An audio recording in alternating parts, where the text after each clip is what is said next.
Shanti. Ashe Ashe. Salam Alaikum. What's up?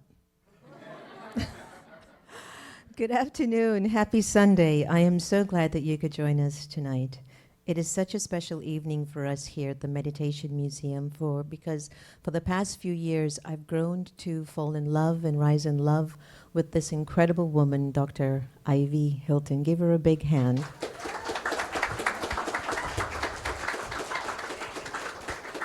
We are here tonight because of her. Of course, there's a lot of more divine, mystical things behind all of this. But, you know, there's something about the times that we're in. And when we can begin to block out all of the distractions and all the negative stuff that's going on, then it becomes very clear that God can actually use us. Because then, now it's my energy and His love that is going to do the work. And tonight we have the privilege of encountering a new movement, a new idea, a greater way of looking at how sound can do wonders. And so Dr. Hylton's vibronics, which she will talk more about, is something that we will be all engaged in for the next few hours. So may I ask you for a few little things? How many of you own a cell phone? Would it be possible for you to silence your phone now? And in addition to that, we are actually streaming this evening's sharing, live stream on Facebook. If you happen to have a Facebook account, can you go to it right now? And just simply like and go to the Meditation Museum Facebook, and you will see me talking 30 seconds later. That means we're live. And then all you have to do is share it to your page, to share it to your network, share it to your friends, and they'll get a chance to join in the vibrations in which we're creating today. So can you do that? Great. If it's any time you're given permission to enjoy social media, it's right now, right at this moment, right at this moment, right? Right, okay, good, good answer. So sound vibronics will promote a lot of wellness and healing, which we'll dive deeper into. But in addition to us hosting Dr. Ivy Hylton, there you go, call yourself. And we're going to also have a multi-instrumentalist, Salim Waters. Give him a big hand of applause. Salim plays a variety of instruments, over 20. He's traveled around the world. And his music is really to inspire goodness and positivity around the globe. So we'll be blessed by his gift from above and his talent.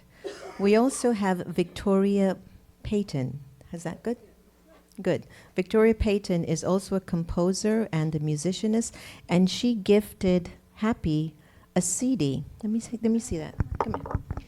Could you pass that for me, Judy? So guess what? There's a CD for your pet. Take it in, take it in, take it in. This is good for Kaden.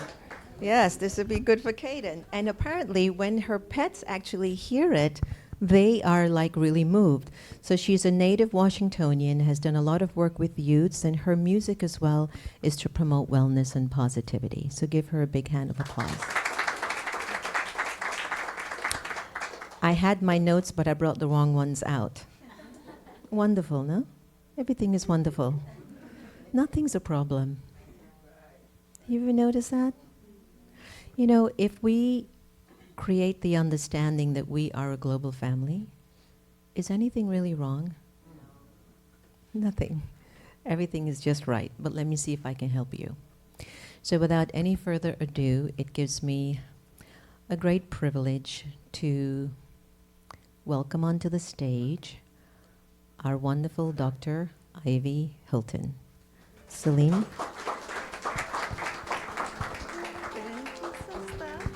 Bless you. Good afternoon, everyone. This is, just imagine, you know, that we're just sitting in your living room tonight, this afternoon. And this is an intimate conversation and experience of sound and healing. and finding out how to support our lives with vibration and intention. So this is a very long meditation experience with your involvement, with your conversation. We intend to allow the universe to guide this. We are channeling this music for this afternoon. And we want to start with a prayer. Let there be light.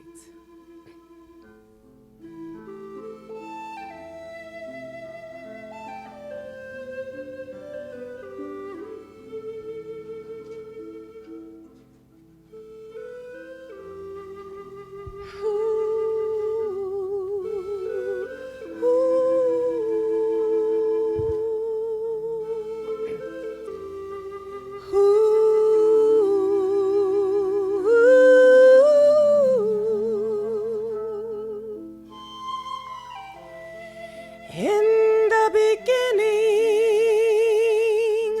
God created the heavens and earth.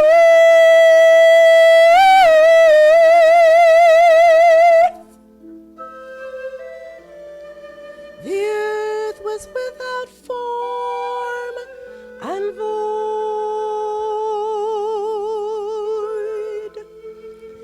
and darkness was upon the earth, and the Spirit of God moved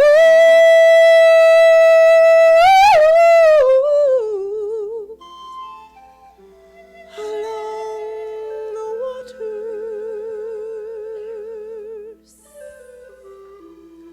And God said, "Let there be light.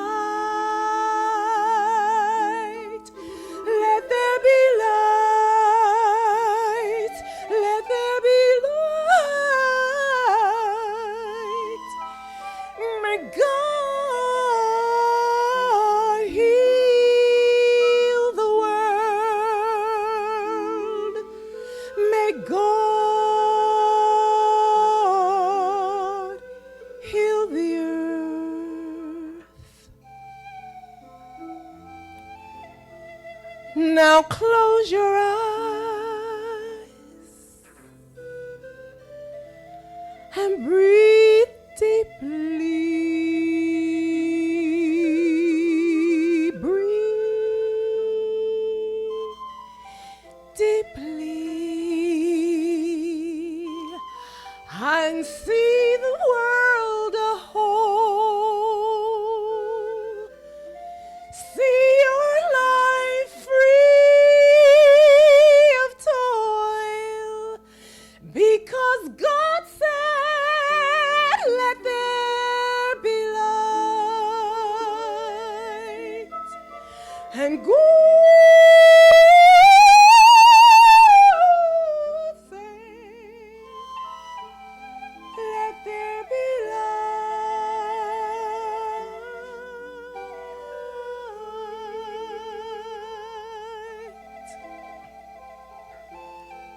Whatever it is, whatever you need, just let God heal.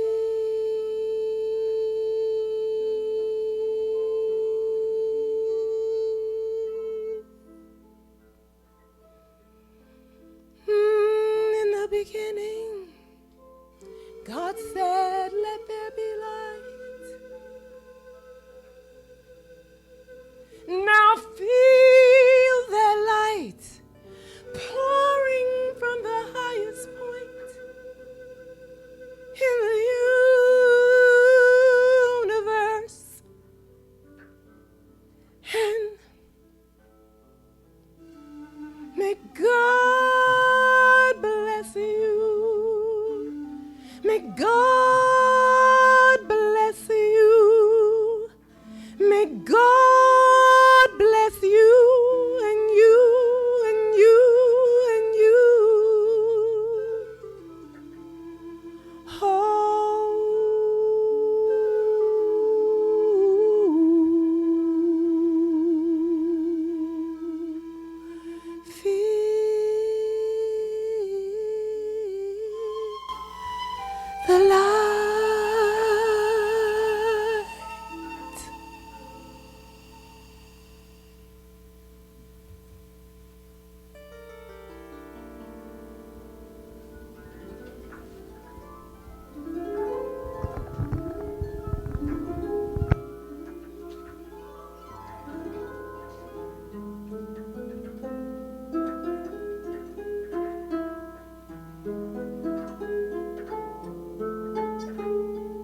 beginning to manifest.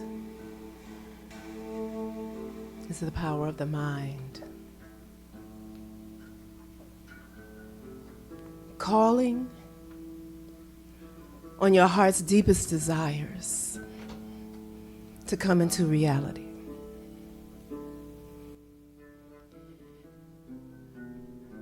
By allowing your mind to vision it first.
See your heart's deepest desires coming up in your mind's eye. That which you desire to manifest in your life, see it as if it were in your feeling world. It is your reality. Manifest.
And now just gently bring yourself back into this space, into this room, feeling your toes and your fingers, and taking a breath. And when you're ready, slowly open your eyes.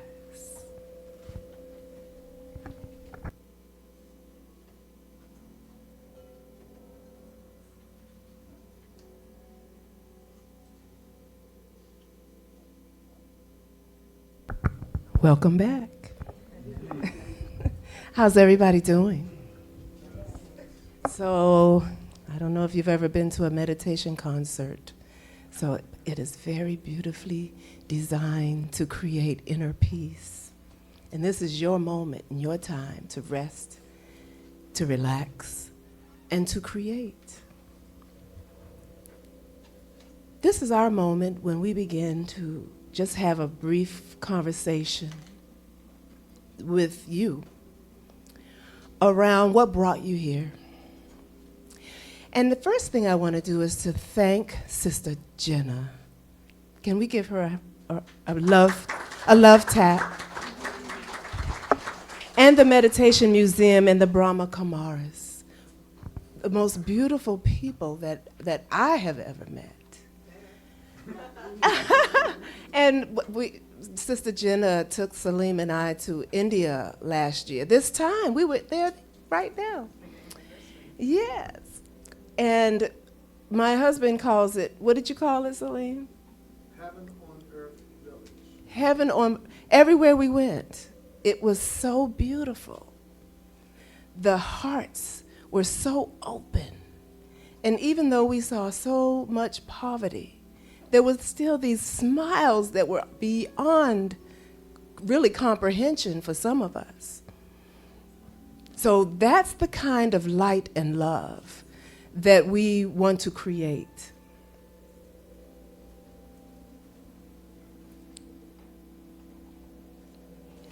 We need it.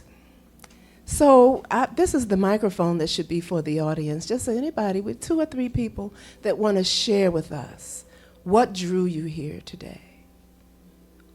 Why here? Why now? Why this moment?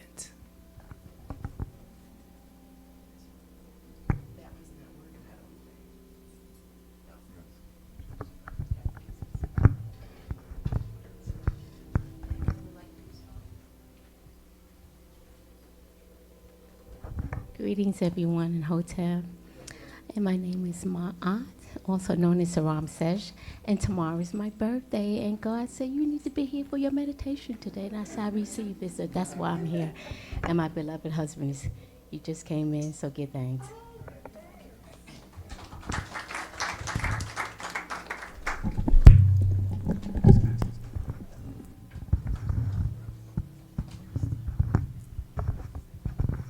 Greetings, everyone. I'm Nasira Muhammad, and I came once to see Dr. Ivy at Mama Paulina's house, and it was my first time, and she said, who here hasn't meditated before? And it was me and another lady. And since that, I've just had just a yearning to come back, and I lost her information. And one day in my car, I looked on the side where I placed my papers at, and I saw it, and I said, oh, Dr. Ivy, I found it. And lo and behold, my daughter and I was saying we wanted to come back. And I saw somebody just sent me a text out the blue like 3 days ago, and I jumped on it. So just thankful for the universe and being here. Thank you. Thank you.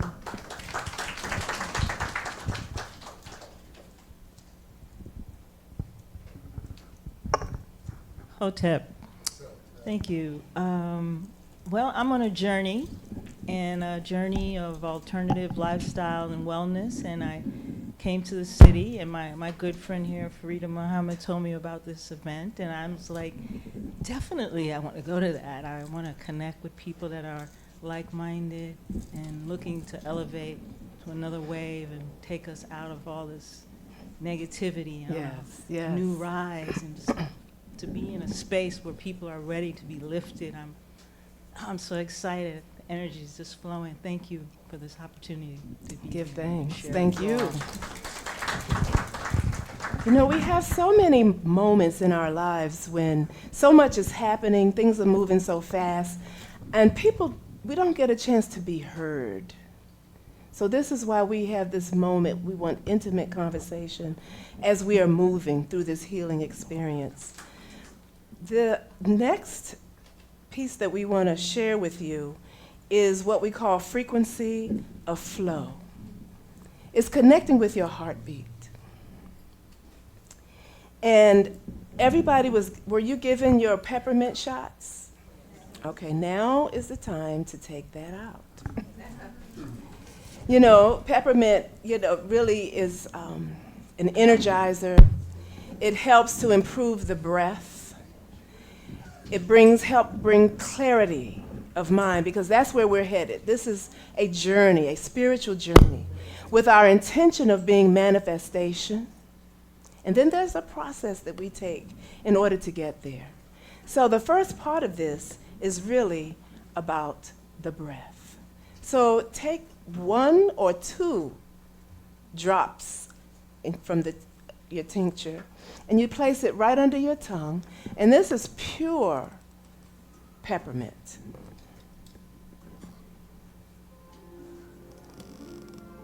The peppermint shot.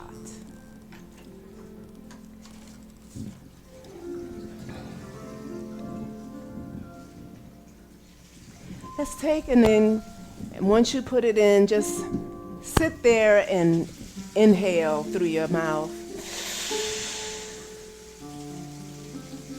Filling your lungs completely. Don't take too much of it, and don't get it in your eyes. 1 drop. You have like maybe about 3 drops in there, but just take 1. And just feel it. Go into the silence and just feel your connection with the peppermint. See what comes up. What kind of vibration you get. Yes. But it certainly wakes up the palate.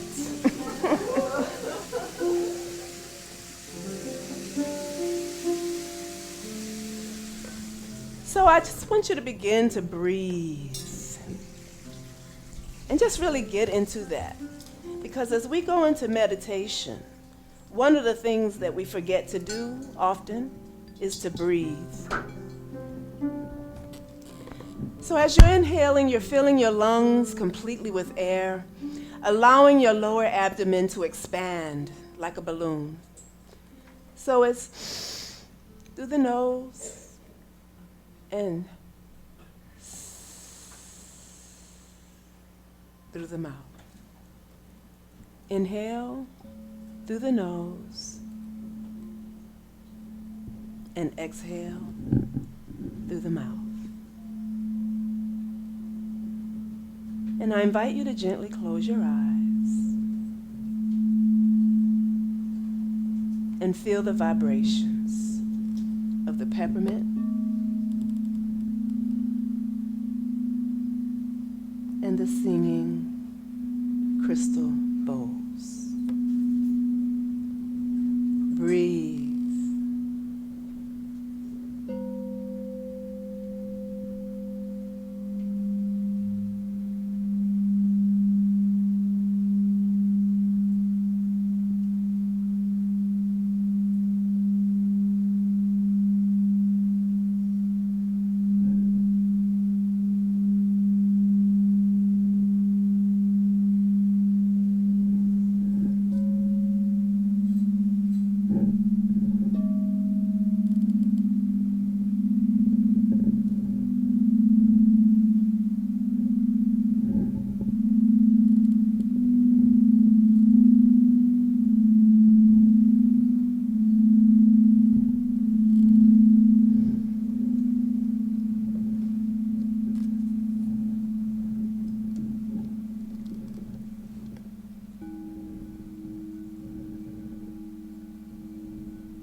Taking in the elixir of life.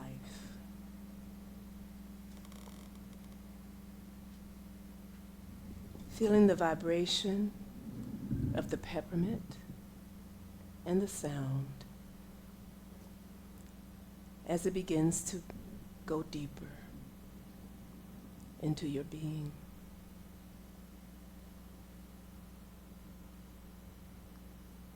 And when you're ready, just slowly begin to move yourself around again and slowly open your eyes.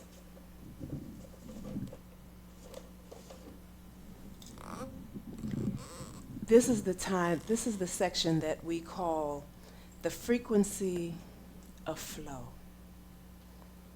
Getting into the frequency of flow is really about paying attention and being aware. And when we're in meditation, we focus on bringing the light right into the crown of our being and allowing that light to penetrate. Because the objective is that once we are filled with this light, that when we touch someone, we are transmitting glory, joy, and happiness. So I'd like for you to just take your hands and place your palms together. And with your mind's eye, just see the space between both of your hands as energy. And very slowly, like an accordion, if you have never seen an accordion, it's a musical instrument that you play back and forth, back and forth. And what I'd like for you to do is to just remove your hands like a fraction of an inch back and forth until you feel the pull of that magnet, that electromagnetic energy that flows. You can feel it, and as you can begin to feel it, you can expand it. Continue to expand it out as far as you can. And then if you really get connected with the energy, you can turn it into a ball and just feel that ball flowing in between the palms of your hands, feeling that energy. Do you feel it? Yes. That electromagnetic energy, that force that gives us life, that is unseen, but it's there. You can feel it. Sound vibronics is bringing this energy to you through vibration. We've learned that with sound, it literally creates what we call alpha and theta brain waves. And when you have finished feeling that energy, I invite you to just gently bring your hands down, palms up, for receiving, or palms down for just feeling grounded. And I want to tell you a little story about how all of this came to me, because it certainly was not something that I sought after. And it's so interesting because after now almost 30 years that I've been playing these singing crystal bowls, I think it's about 28 years now, that the word regeneration kept coming to me, and the word electromagnetic energy kept coming to me. And my entire life I was following those two words. What do those two words have to do with me? Why do I need to understand it? And it became really clear to me, even years before that, that sound had a very profound impact on life. Everything that we do has sound. And then we also discovered that there is silence, but there's healing in the silence. I became very much knowledgeable about that power because of the day that I was giving birth. And I was one of these mothers that wanted a natural birth in the 80s. So I didn't know too much about that in the 80s. But I was insisting on doing it, and the people in the hospital just were not ready for that. I had a very traumatic experience prior to that. My doctor lost his life on his way to the hospital. And so it was all of these foreigners around me. And I didn't know anybody. Everybody looked foreign to me. And I said, wait a minute, who are you? Who are you? And they're, that's a very intimate experience, right? And so here they are. And I'm telling them I'm having this natural birth. And they're like, oh, no, we can't do that. But yes, we're doing it today. And then at some point, when it was much too late, I said, oh, never mind. And they said, oh, no, it's too late now. And so all of a sudden, I went into this deep drone, like,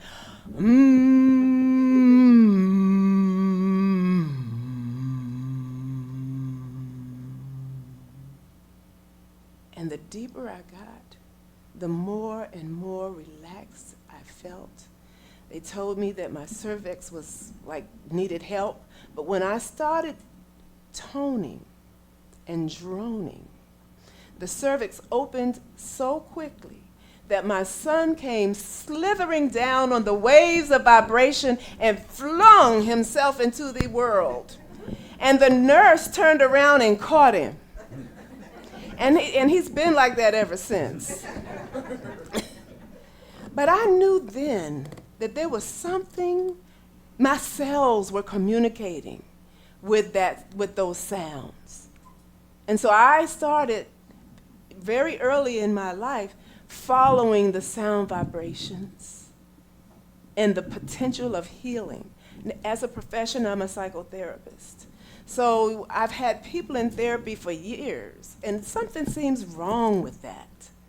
It's taking you years to find yourself, years to find the truth, years to find that resonation that says, I'm okay to be free. And one day I was introduced to the singing crystal bowl, and it was inside of a pyramid. And at this time, I had no idea what the pyramid was. And I had no idea what the crystal bowl was. But it was this woman, and it felt very strange, calling me into this pyramid. And I went in there, and she started playing it, and I immediately felt as if I was floating. And I knew that lightness was something that the people that I was serving deserved to experience. So I began to study it even more.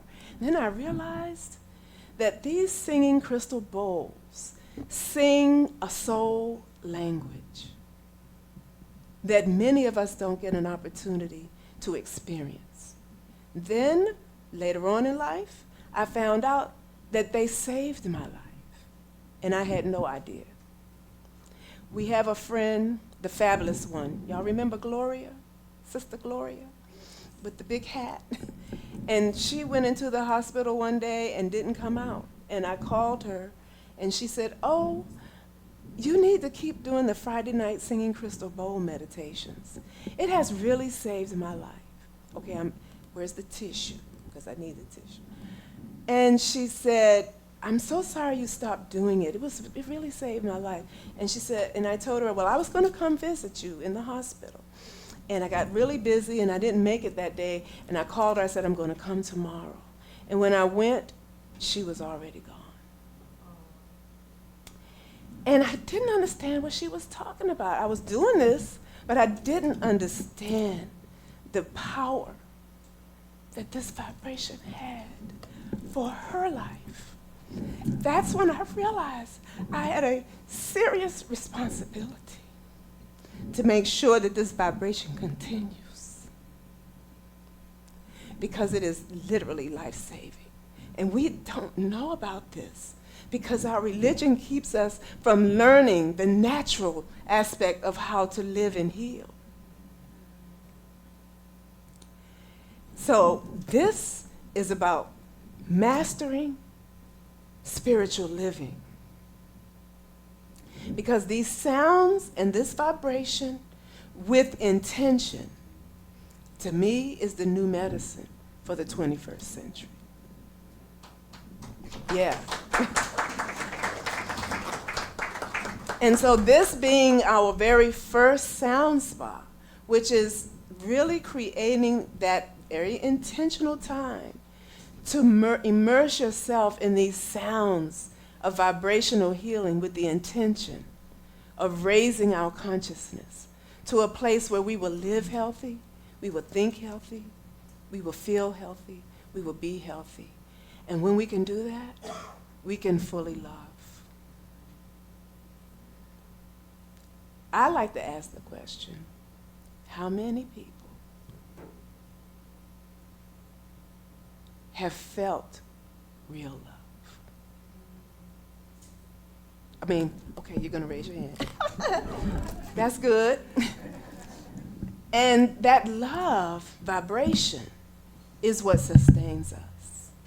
Believe it or not, there are people that don't even get touched. And we see the sadness in their soul.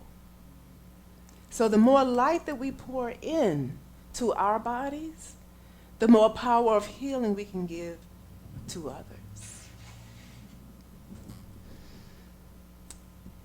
We're going into our next meditation, which is about setting an intention.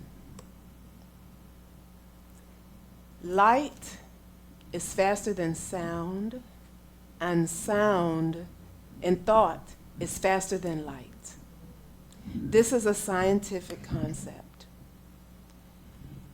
And if you put thought, light, and sound together, it equals instant manifest. And I say that's why prayer works, that is scientific. But we have to be intentional about what we're thinking and what we need. We spend a lot of time thinking about what we don't need and wonder why that's all we're getting. It's because we have to help the universe by opening our consciousness to the possibility of manifestation. So we're going to do a very light piece of Yoga Nidra, the intentional aspect of Yoga Nidra. And Yoga Nidra is really a yoga practice that you absolutely stay still, you don't move your body.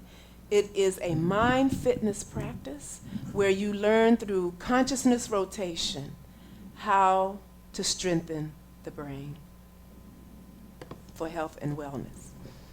But it also gives us the power that we need in order to manifest. Because the only thing that will kill a miracle is 1 ounce of doubt. So we're going to practice this. It's a skill. It is a skill. And I'm going to ask that you, if you have anything in your lap, that you remove it.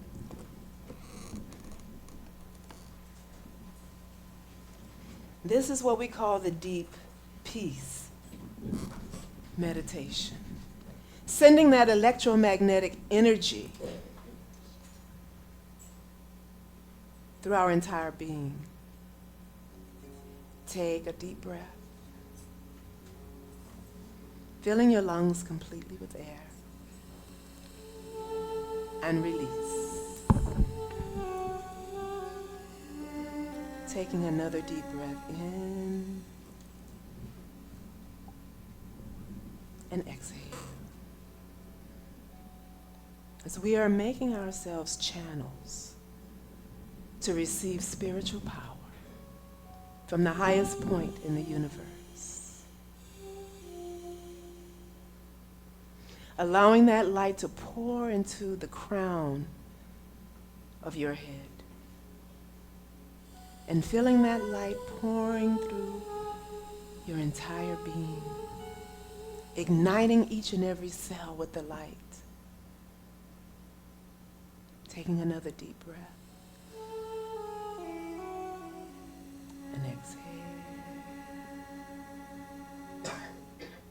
And focusing your attention to the center of your forehead. Right there. Imagine that you can see a teeny point of light. And streams and rays of light are flowing from that center point. And just connect with that image. And if you don't see it, feel it. Feel the light emanating all around you in all directions. And this light is lifting you as if you were light as a feather. And move yourself closer to the center of that light. And eventually find yourself on the other side of that light. And look around. Letting go, letting go, letting go. Going deeper and deeper into relaxation. Deeper and deeper into surrender.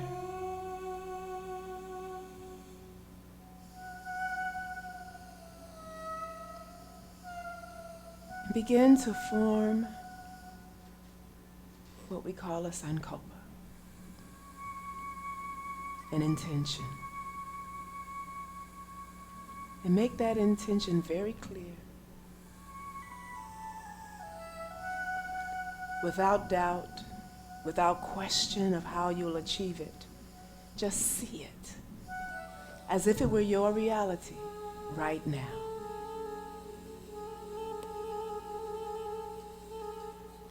Create that intention in your mind's eye. And notice the colors, the images, the details of this vision.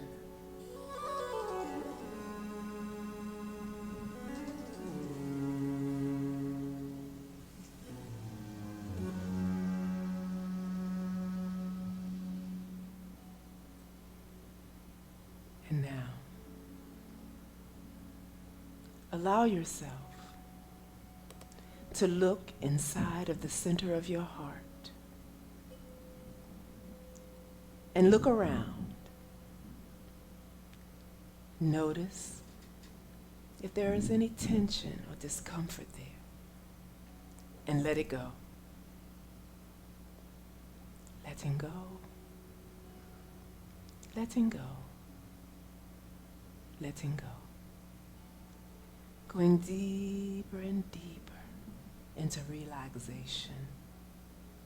Deeper and deeper into surrender.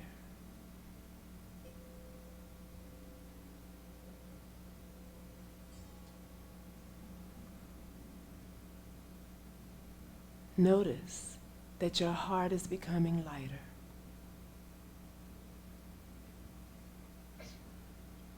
And that with every breath, your strength continues to grow.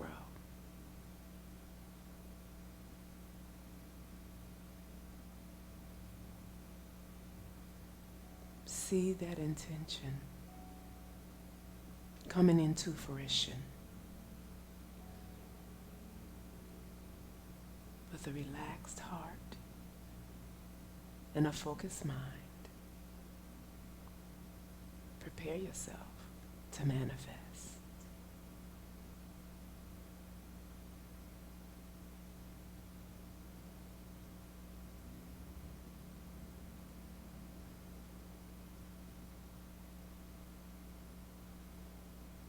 And I'm going to count from 5 to 1. And when I get to 1, allow this image of manifestation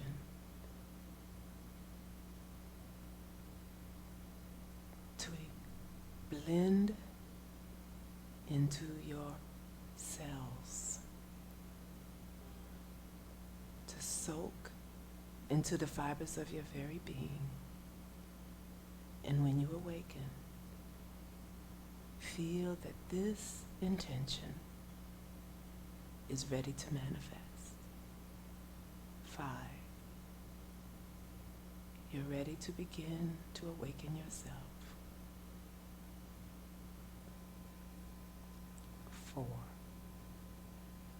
You are beginning to become more aware of your body, your hands, your feet, your mouth, your eyes.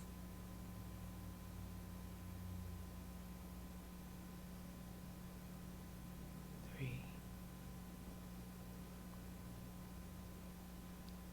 You're reconnecting into this space, into this room.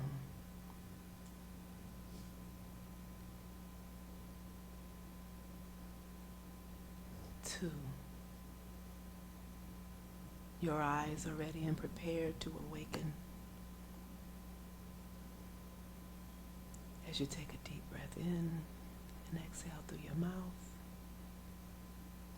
And 1. Awake and aware. Slowly open the eyes.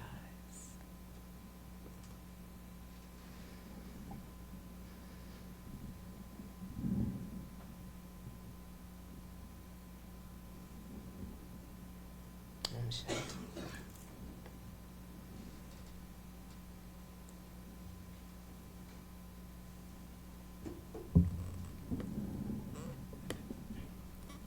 Bring yourself back into this space, into this room.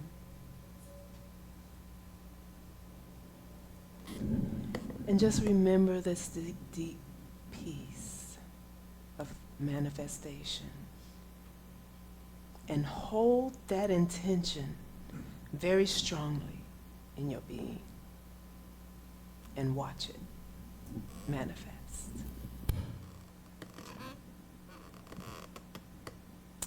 Sister Jenna. Oh, you're ready to have a little conversation about that?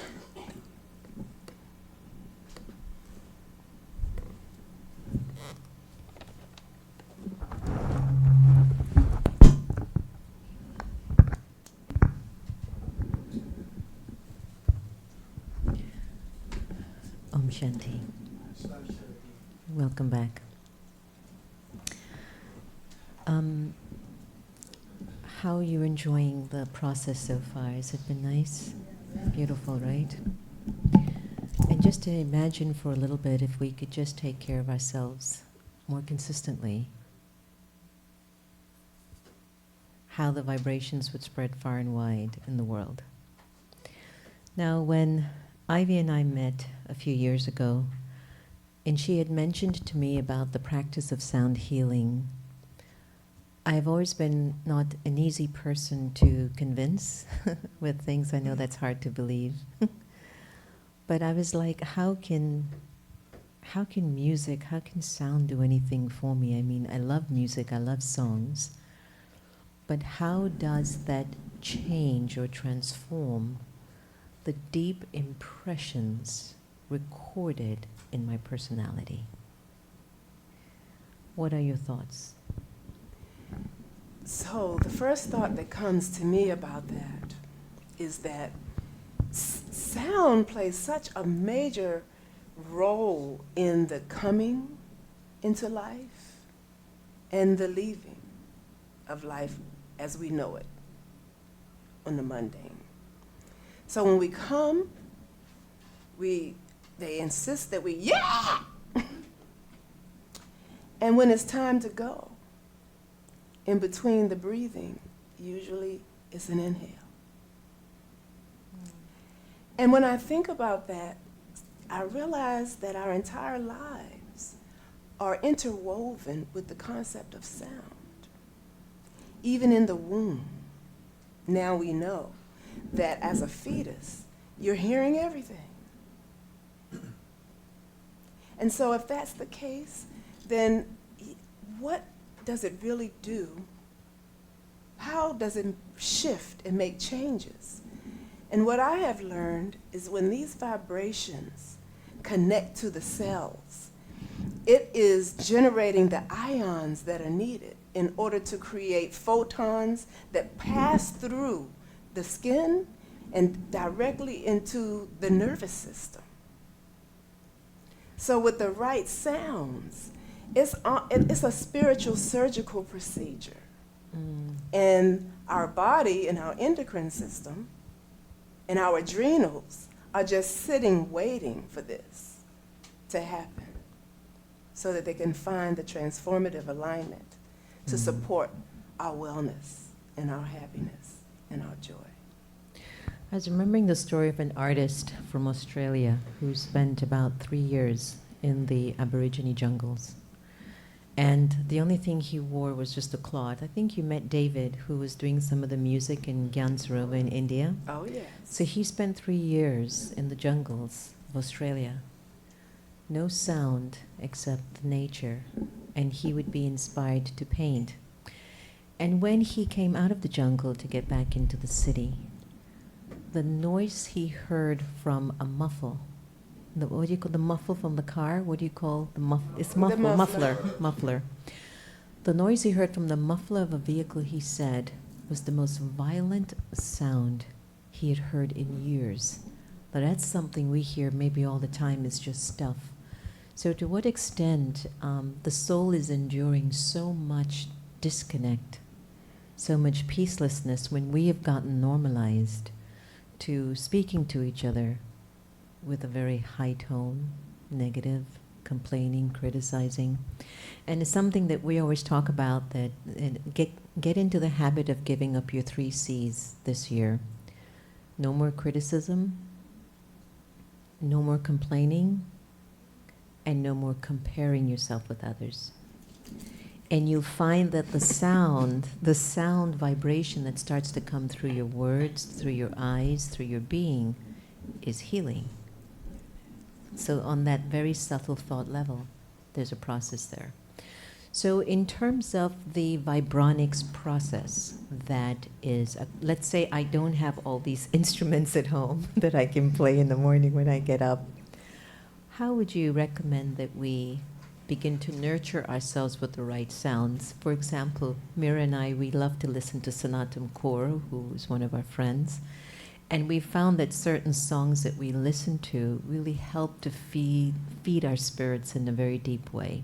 Mm-hmm. So let's say we don't have those things and we want some natural sounding. What would you recommend that we can do to facilitate some healing sounds first thing in the morning?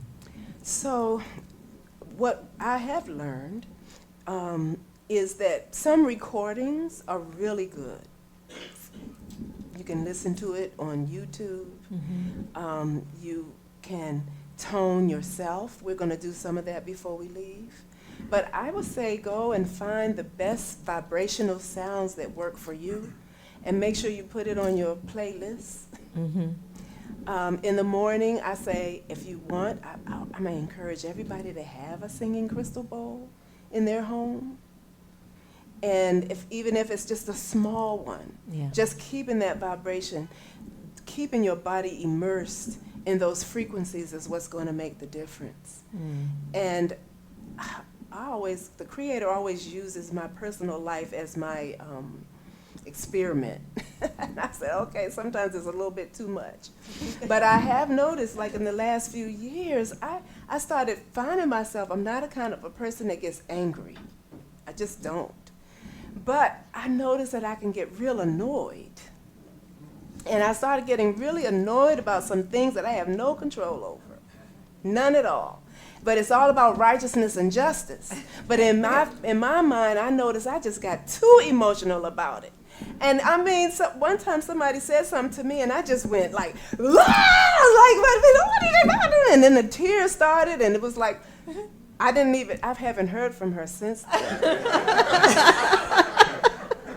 But I started reflecting on that, and I realized that all of that had taken me away from my center. Being upset about something that somebody else was doing that I thought they were doing it to me. And they were walking around in their life without one problem because they didn't even know that I was feeling this way. So I'm doing it to myself. And this went on for a little while. And eventually it'll make you very exhausted and extremely fatigued. And I got so fatigued that I couldn't get my energy back. And so when I went to Mexico, to Sanoviv.com, it was amazing. They were the ones who told me that it was my adrenal system that was chronically fatigued from just being tired of being tired. And it had literally affected my endocrine system in a very severe way. And that's when the doctor told me that the reason that I was still alive is because of my lifestyle. And so that was really big for me. Yeah. And I'm sure for Salim too, because he saw me The big change, yeah. losing my life. The energy in the world right now has tested us, and the challenges and the struggles have given us a ladder, actually, to progress. Believe it or not, we've been given a ladder to climb up and progress, because we don't want to stay below anymore.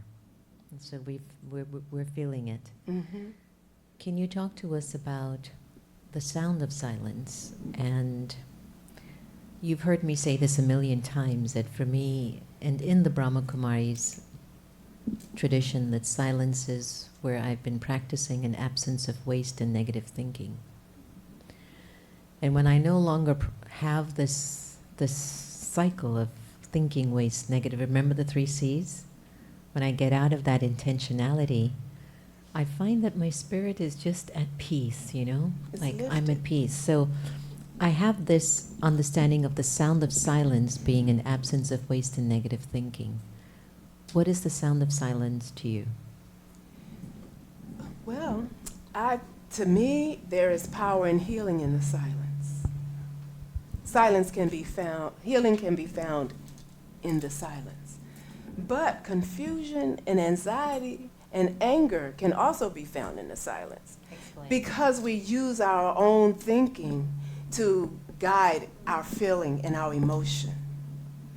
And our beliefs, you know. Sometimes you believe something and it literally impacts you. So going into the silence all by yourself is probably not the best thing. But when you really go into the silence with the intention for clarity, the light comes, if that's your intention. Sure. And in the silence, even if you're stuck in the darkness, the truth will show. Whether you accept the truth or not, it will come up. Even if you're in the darkness, Even if you're in the darkness, the truth will show. the truth will show in the light. Is that in a quiet way that it's hitting you consciously, like it's telling you, look here, think here, but you're still caught up in the stuff? You're still caught up in the stuff. So the silence to me is how God's voice can speak to us. That really is interesting to me, because a lot of places you go for worship, it's a lot of noise going on.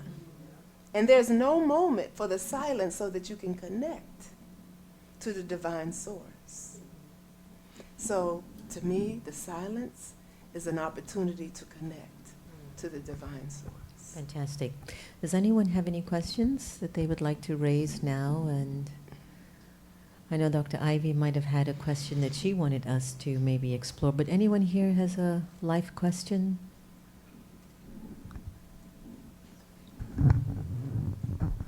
Can you talk a little bit about how the vibration of the sound, because our speaking causes vibrations on our eardrums. Can you talk about a little bit about how that impacts us? Certainly. Take this image in your mind for a moment. A huge truck carrying 10 tons of something, and it's driving down a road that is near the beach. And right at the corner is a little patch of just sand. And that sand, somebody put a piece of black paper underneath it.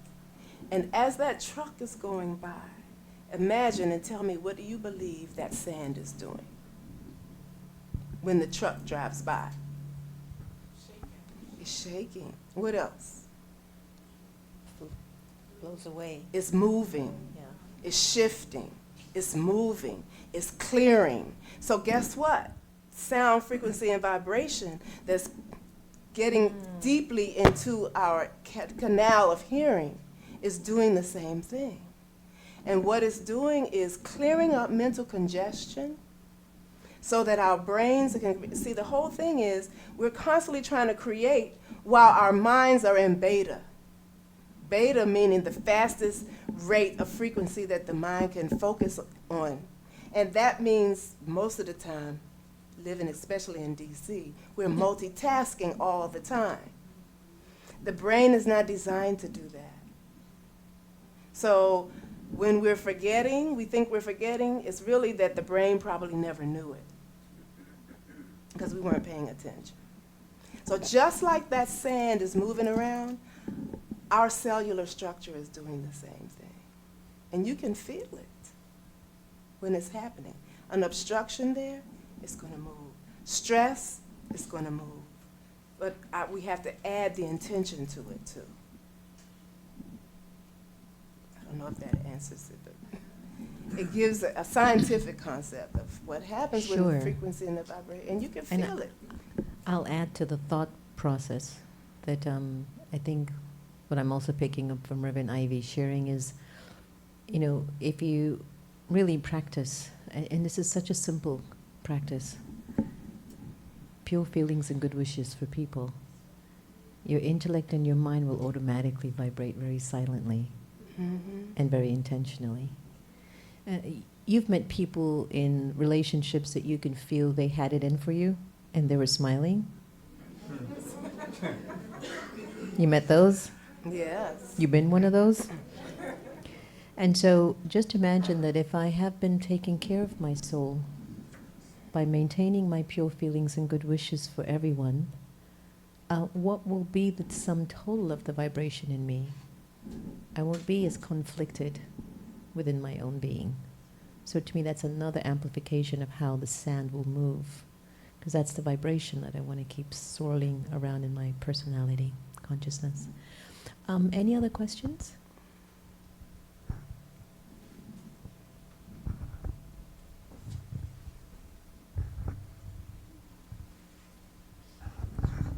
Greetings, everyone, again. I have, it's a statement, really, when you go in and be at peace, there's nothing that no one can disturb. And that will keep the joy and the happiness within, but also your intention always have to be correct, of a higher frequency. And that's the God will power of your well-being. And I'm so happy that you said that about the higher frequency. You know, because it's so easy for us to get caught in those lower frequencies. And particularly working, you know, in agencies, working in companies, working in communities, it's a lot of trauma. There's a lot of anger. There's a lot of need and suffering that's going on. And we have to intentionally create that higher frequency. Because if we don't, we'll get caught, right? And even I think the most powerful guru of the world would lose it if they continue to find themselves in that kind of low vibration every day, constantly. I agree. I mean, it's a challenge, but it's not hard to do. Just go into the silence. Hi, could you share your thoughts on introducing your subject to children? Oh. How would you? Sister Jenna does that all the time. We do it in schools too, and it comes in the form of mindfulness. That's how we're able to teach it in the schools, through the concept of mindfulness. You had a beautiful young man once that came up to do the meditation, and we talked about what they like and what feels good to them. I think one of the most important things when we are raising our children is to consider them not your children, but God's given you in trust to take care of them. That's one big thing. Mm-hmm. And so that's why if they mess up, you blame him. But The other thing that I think is really important is that you speak to your children knowing that they're souls on their own journey. And majority of the time, it's not much about you anymore. I know a lot of people say parents are to be blamed. I get that. I hear that. I don't necessarily always agree with that.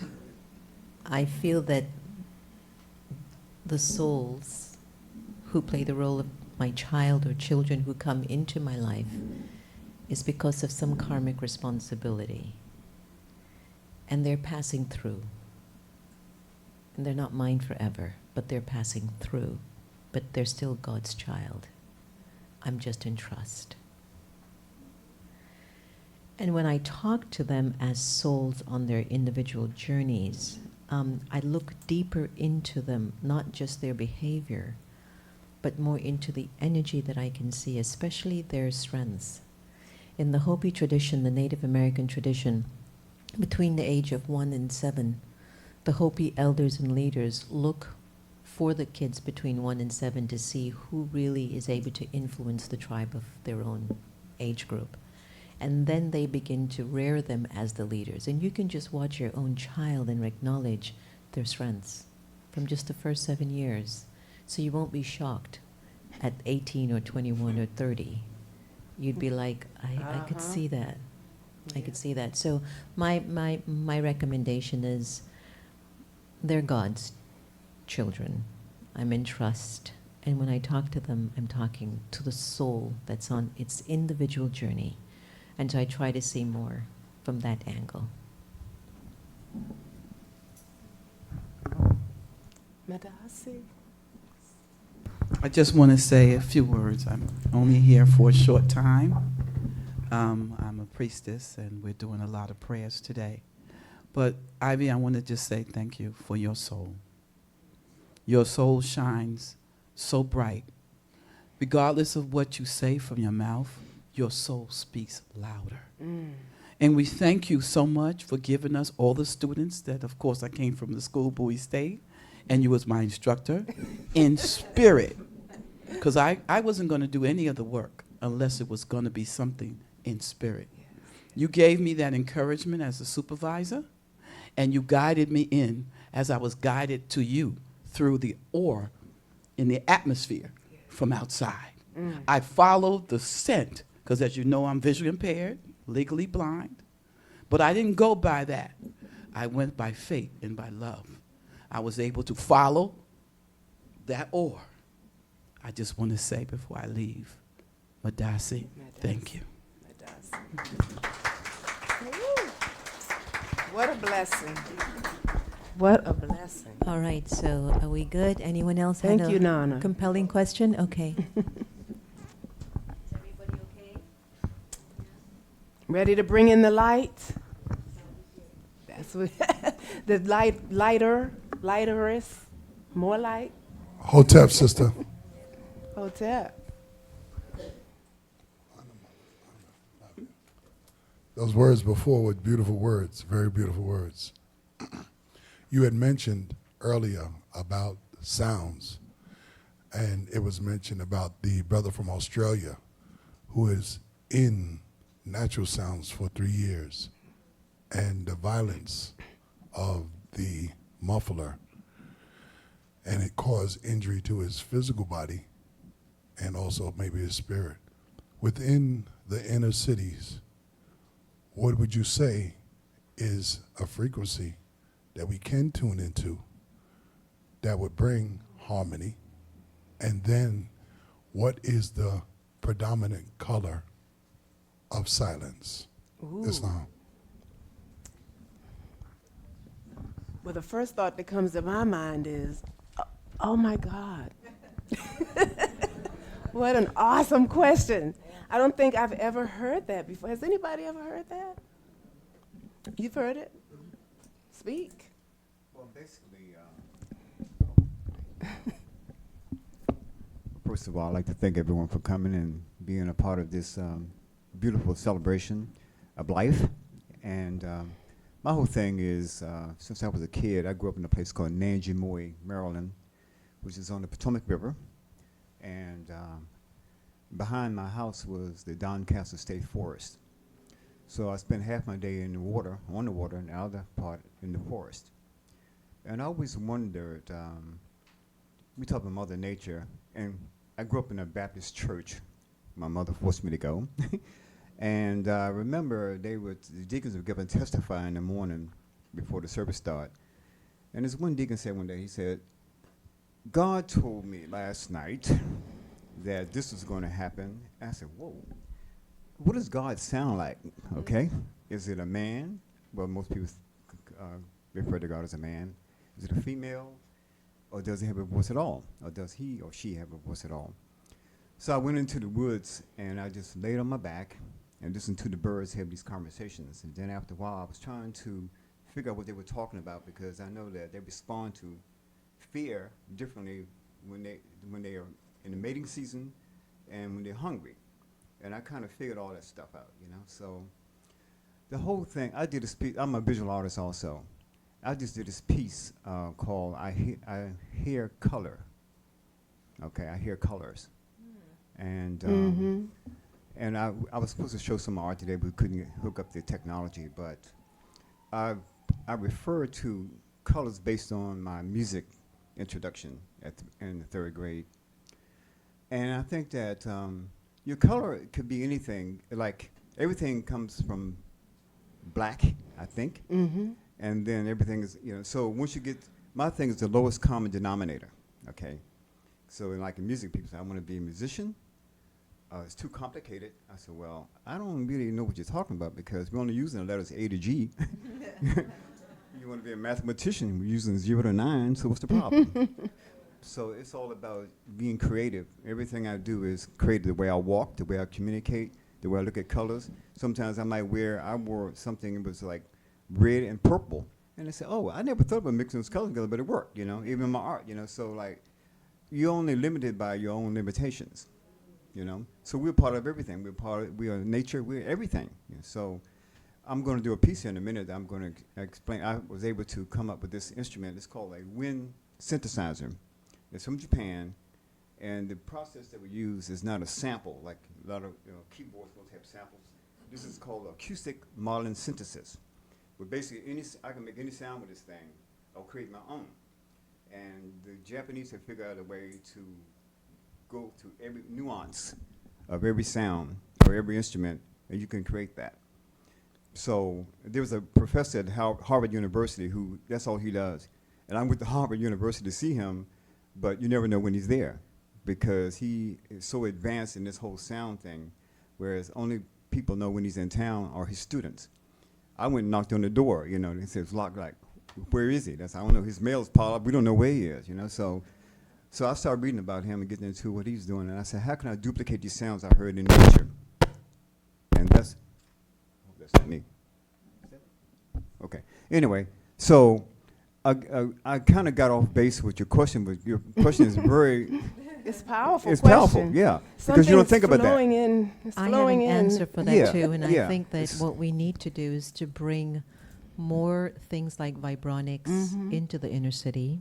We need to bring more yoga and meditation into the inner city so that individuals can see more of life, to be more expanded in options. And I think that when you don't get that opportunity, you stay with what you know. Yes. And if I were to answer what silence would be, I think it depends on the mood I'm in. But I like red because of love, and love is a silent sound. I like white because it symbolizes just that clarity, and that's another sound, and it's pure at heart if it's initiated right. And green could be like abundance. It just depends on where the soul is at that time. If you're at peace with yourself, the colors can come through in various ways. Right. You understand? So I think that I might not necessarily need to visualize just a color, but what can be another way of looking at it is, how am I feeling? And then tap more into that experience of feeling, and then colors show. Yeah. Sure. You know, colors show. And I was thinking when he said that, it was just so powerful. I think it's a question we should write down. Right. And when we go around having our community conversation circles, that we should ask that question, because it stretches your mind, but it also gives you permission to connect with the divine, to see what comes up. And that's what I was doing. And the first thought that came to my mind about silence, because to tell you the truth, I have not thought about the color of silence. Sounds like the name of a book. But it comes up effervescence. And effervescence, it seems like it has all of the spectrum of colors in it. So that in the silence now, I will from now on have this image of effervescence that literally pours all of the colors of the spectrum into my soul. And so to me, that's using sound and color for healing deep in the soul. And we do a lot of work in the community. And I thought about, well, how do you raise this vibration? Well, Sister Jenna said it, by having more of these kinds of things. And I also want to add, by teaching the science of love.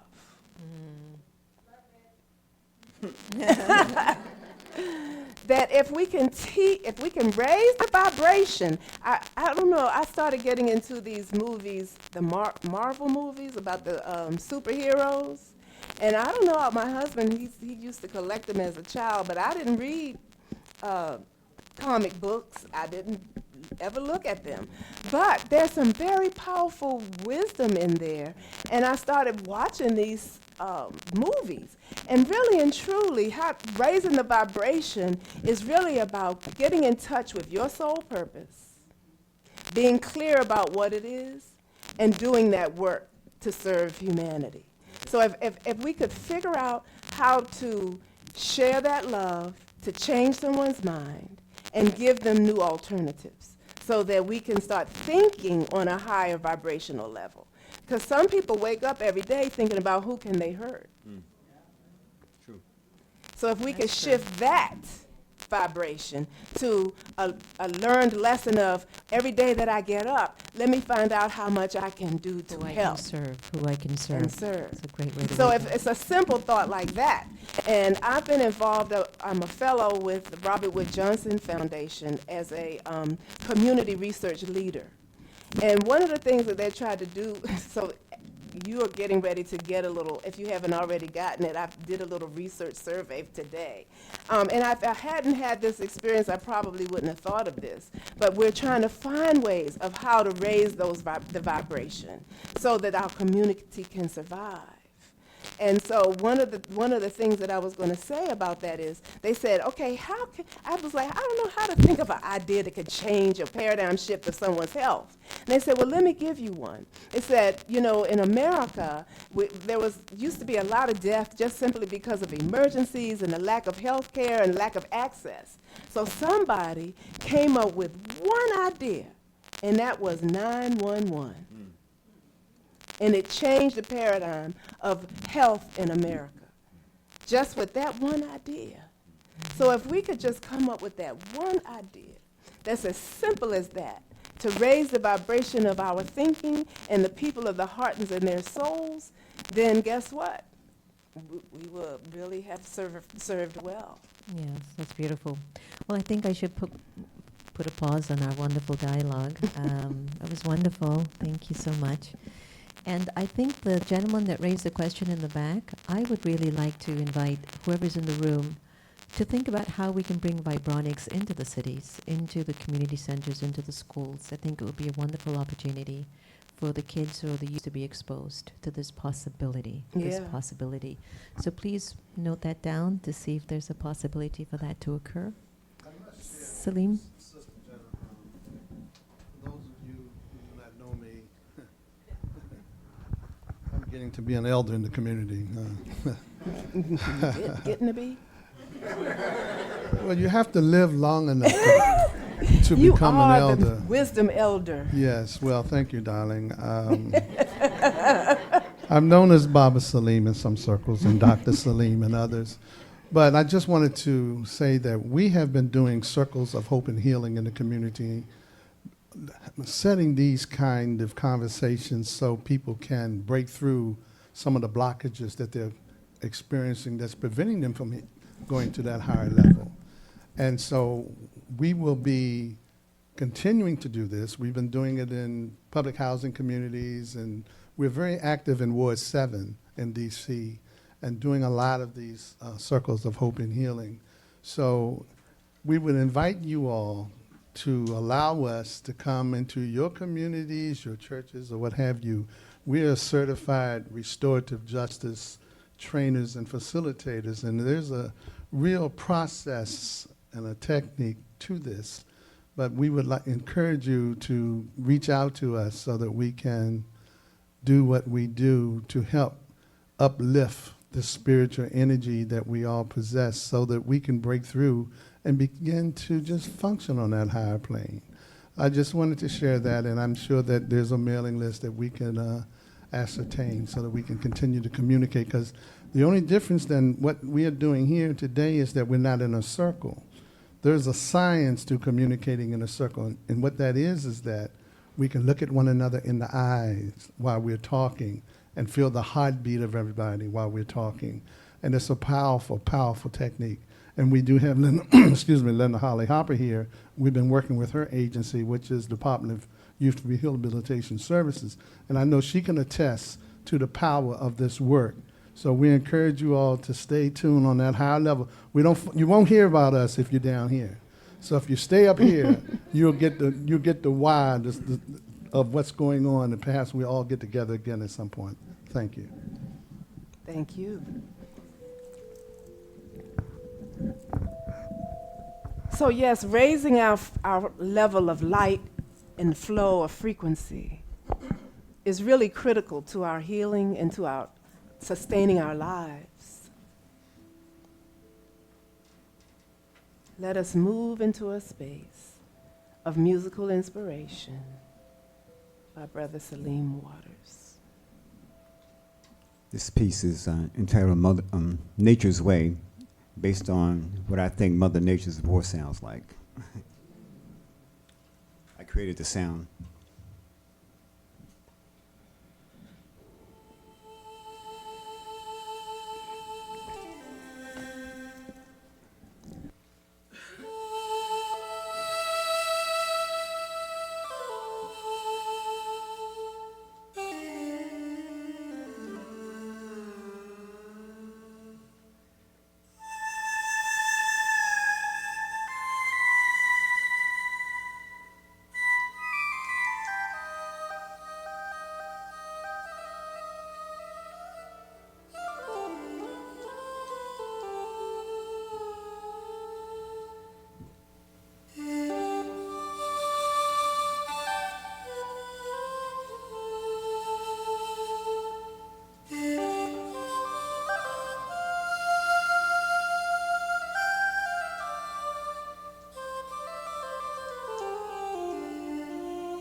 take you Egypt or somewhere. So now what we want to do is give you an experience of the various vibrational sounds of the various instruments that we have up here. And we're going to start with the metal. Then we're going to go into the crystal. And, or actually I'm going to do it since I'm standing here. I'll start with this. The pure sound and vibration of crystal healing, little pyramid of light.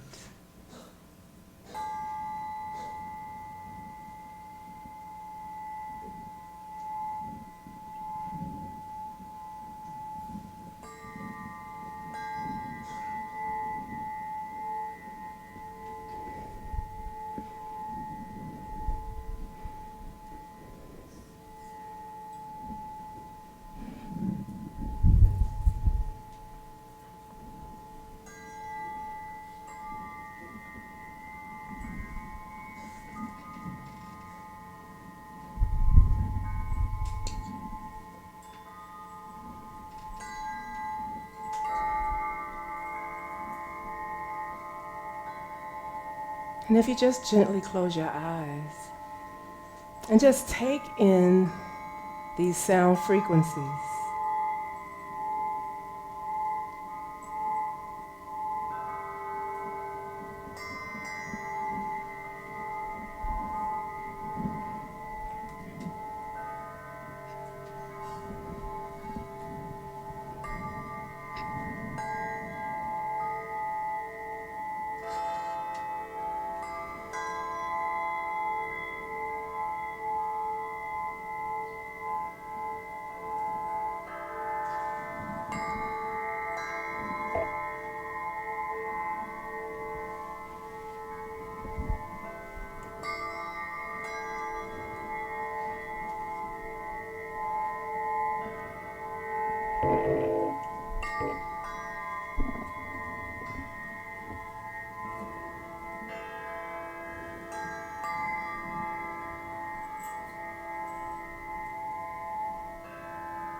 Everyone, repeat after me this toning sound of E as we continue to play.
And just feel the vibration in the room.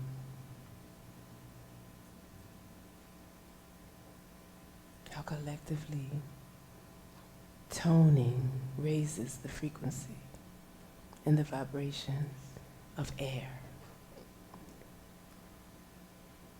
And that air impacts our body. Notice what your shoulders are doing. In your mind.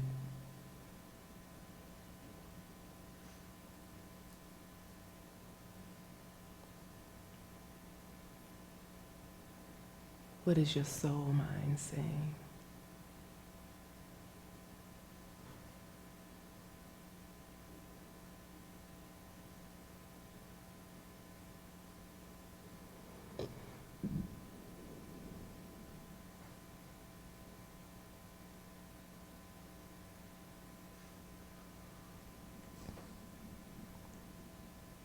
And just gently bring yourself back into this space.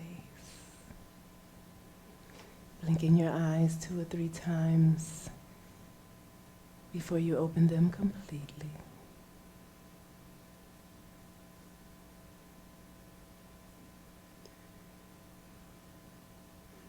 And welcome back.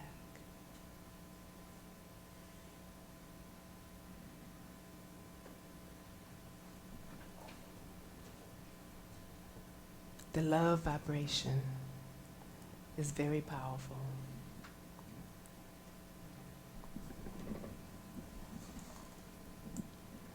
So we have a moment now to reach out and just check in.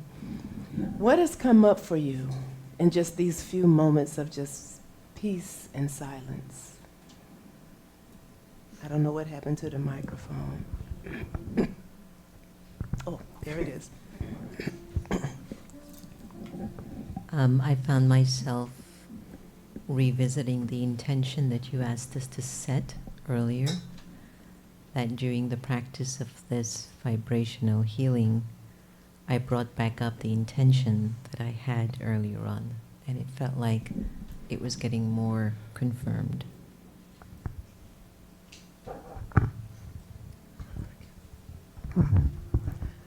I just wanted to share this with for you and for Sister Jenna as well. I'm a poet, and the thought came to me, just a little poem.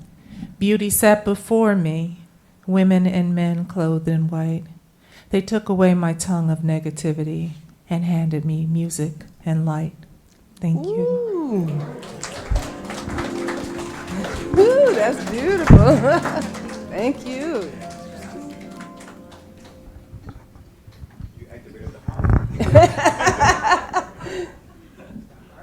Hi. Pain is usually measured on a scale of 0 to 9. and I came in with a 7, and I'm now at a 1 after that.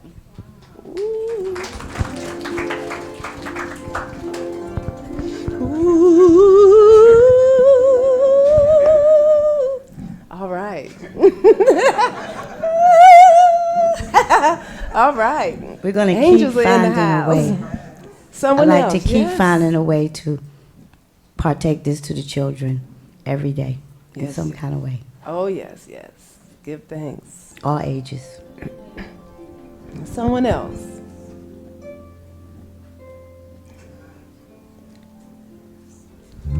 Did everybody receive a card so that you could write your name, address, and answer a few little questions?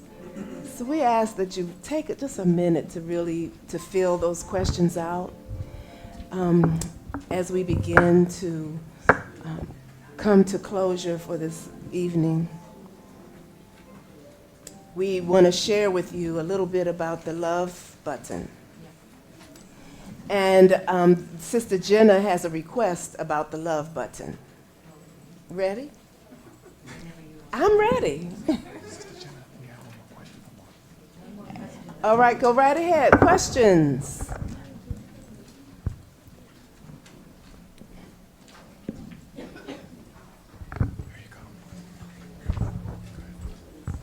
Oh, hi, everybody. Hi.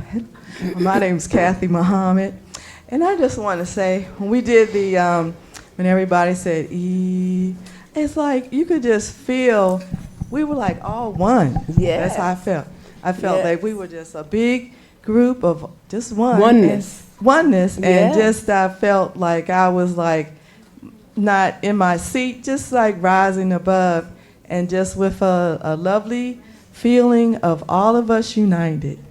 And that's how you raise the vibration, just like that. Salim and I have been doing some work down in Fort Myers, Florida, and we had an opportunity to work with a public charter school down there, and they teach the children meditation. And in the auditorium, there are no chairs. They sit in the lotus position. And it was really very powerful, and I brought that E to them one day when they invited me to come. And I learned just a few weeks ago that they continued to do that, to raise the vibration in the school with their meditation and toning. We also did some work this summer with some young folks, with my group from the IRL, or the Robert Wood Johnson Foundation Leadership Training Program that we're in research. And Dr. Michelle Chapman did some work consistently with some young people, and I came in and taught restorative justice and mindfulness with the singing crystal bowls. And at the end of that training program this summer, one of the things that they listed that they want to come back are the crystal bowls. And I thought that this was the one thing that they were wondering, what is this? But they felt the peace. They felt the calmness. They got the healing energy that these vibrational frequencies bring, and they want to find out, when will we bring them back? One of the other things that was so powerful about the children is they asked us how long have we known about this, and how come we're just telling them? So that was a good thing. Yes. Thank you. I was wondering if we could hear a little bit of the harp for a while, and then the flute, if it's possible, just for maybe another 5 or 7 minutes as we come to a close. That's not D, right? Okay, go ahead.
So thank you so much. So as we're coming to, I wouldn't say a close, but a continuity of our weekend, I'm sure many of you have seen the cards and the papers on your chair, and a lot of the gifts and the items are offered as gifts and expressions of love to each and every one of you who've come into our space today. This is a very unique experience that we're having together. Usually when you come to the meditation museum, it's really, really no sound. And this has been just a beautiful balance of the right kind of sounds. And we want to thank Reverend Ivy Hylton. We'd like to thank Victoria Peyton, Salim Waters, and we definitely would like to thank all of you. As I mentioned to you earlier, this is the launch of Dr. Ivy Hylton's SoundSpa Vibronics. And if you go online to Dr. Ivy, SoundSpa.com, you'll get a chance to find out more about what she's doing and the work that she's up to. And we do want to be able to bring these out to the youths more. I think kids are really looking for alternative and means and ways in which they can just show up a little bit better. And I think we want them to also offer that experience for themselves. So even though we have another like 20 minutes left, which Dr. Ivy will take us into a beautiful Om chant and a closing of the Who Am I, we've been partnering. We were in New York last weekend. Yes, so we were at the Global Citizen Festival, in which I'm the advisor of the Global Love Button movement. And it was my first time getting involved with the Global Citizen. I don't know how many of you have heard of the Global Citizen? You see what I'm saying? Isn't that interesting? Mm-hmm. So can you Google Global Citizen? They're doing a lot of work in terms of sustainability and helping humanity. And Ivy and I were there with a few of us, and we had a ball. We really had a great time meeting with a lot of celebrities that are doing work in amplifying love. And the Global Love Button movement just basically invites us to think more from a place of love. So what does love want from you right now? Great question. What does love want from you right now? More love. Activism, peace, sleep. So in other words, what does love really want of you right now? And so to what extent can we? Love wants you to spread love around. Great. Anyone else? What does love want from you? Huh? Regeneration, right. Transformation. So focus, that's a good one. You get some good answers. Who are you, brother? So yeah, so love wants you to focus. You are so good. He's always got some great responses, right? So if you are willing to participate, we would love to send a message to the Global Love Button of those of us from Dr. Ivy's community to stand up firm for love. So we will distribute love buttons. Can we watch the mic a little? Yeah.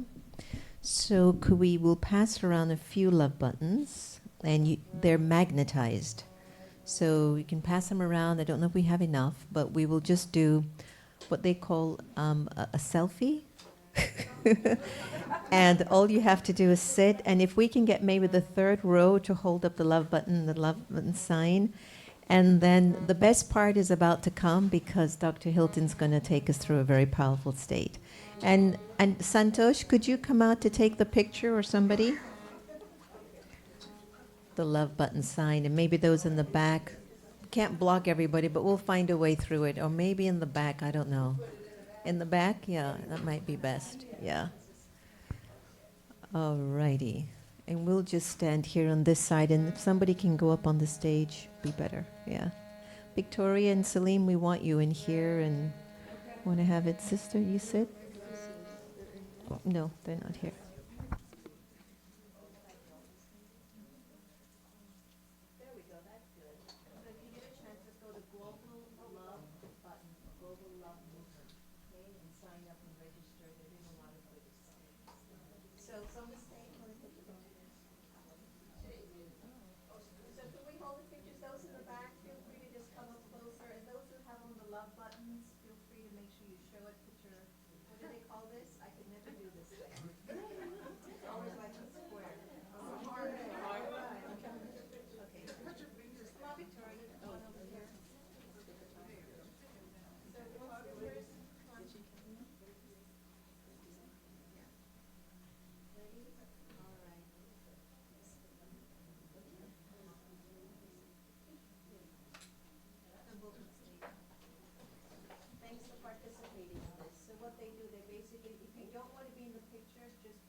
Maybe one of the things we can say is a big Om Shanti.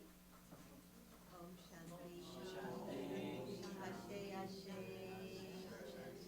Lots of love.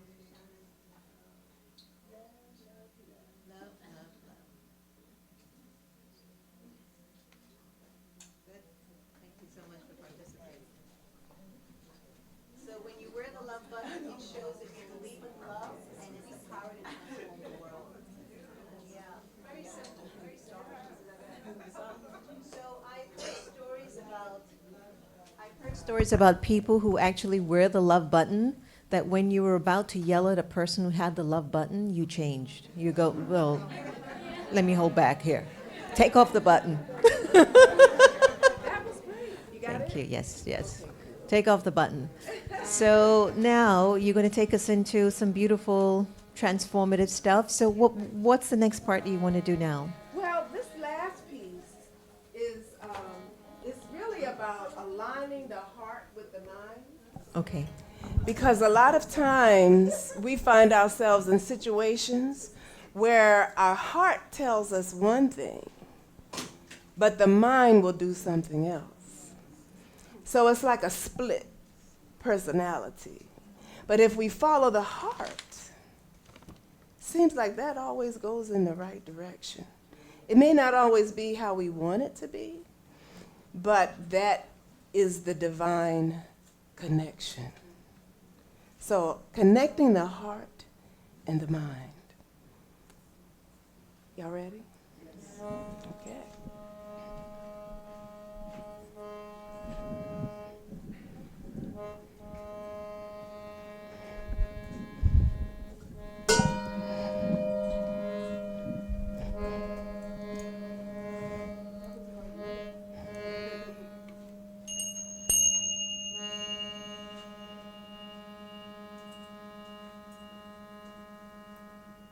We could bring the lights down a little bit. There you go. You ready, Celine? Let's go. Let's go.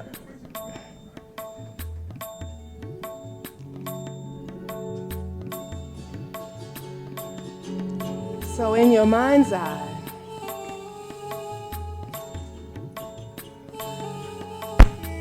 take a look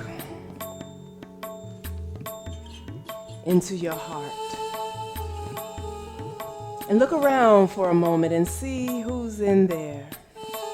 Who's in your heart? What vibrations do these souls bring to you? And just take a moment and look at it.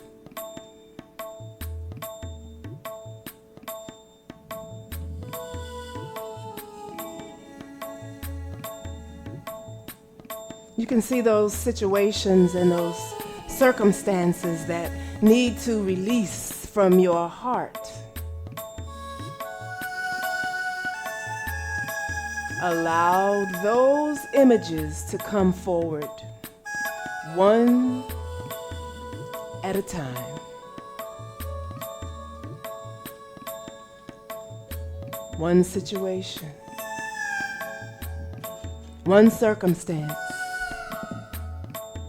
one reality that just doesn't fit well, that you are ready to align with your mind.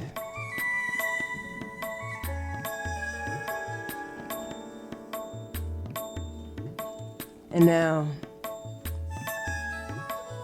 just imagine that from the highest source in the universe, rays of light pour into the center of your heart and penetrate. And all of those circumstances, one at a time, begin to become consumed and almost sucked up into the light.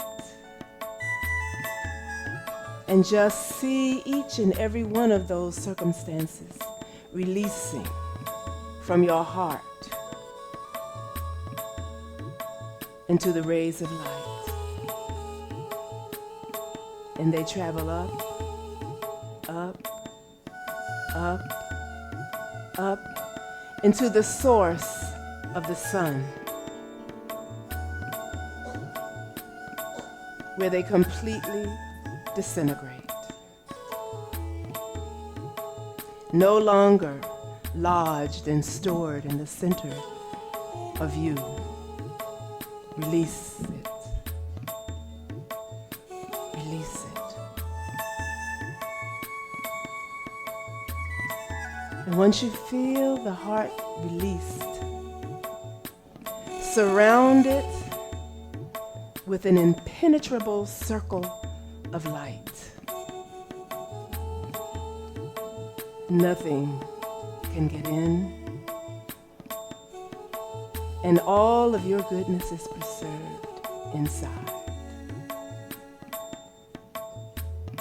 Just feel that lightness for a moment.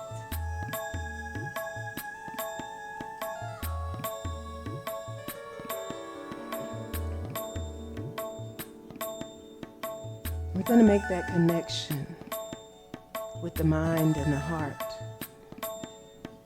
using the universal sound Om. And Om meaning oneness. And you can begin to chime in when you are ready.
Harmonizers out there, so let's do a harmony home.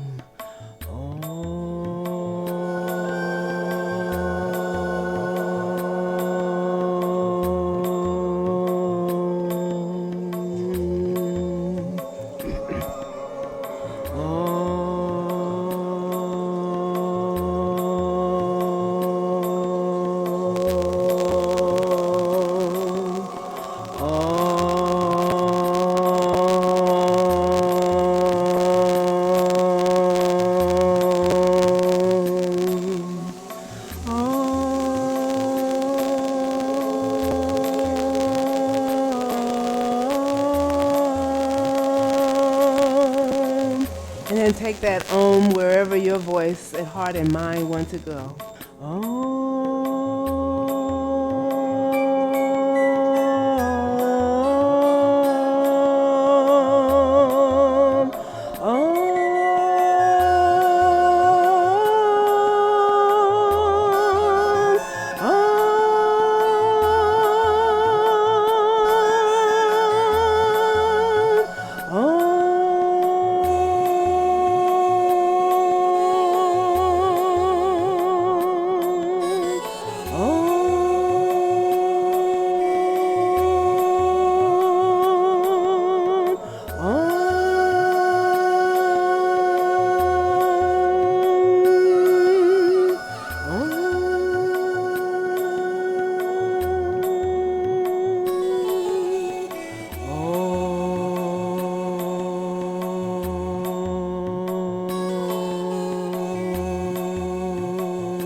And may we go forward from this moment on. And each and every soul that we touch, they will feel glory coming from you in your connection to the divine. Ashe. Om Shanti. Namaste.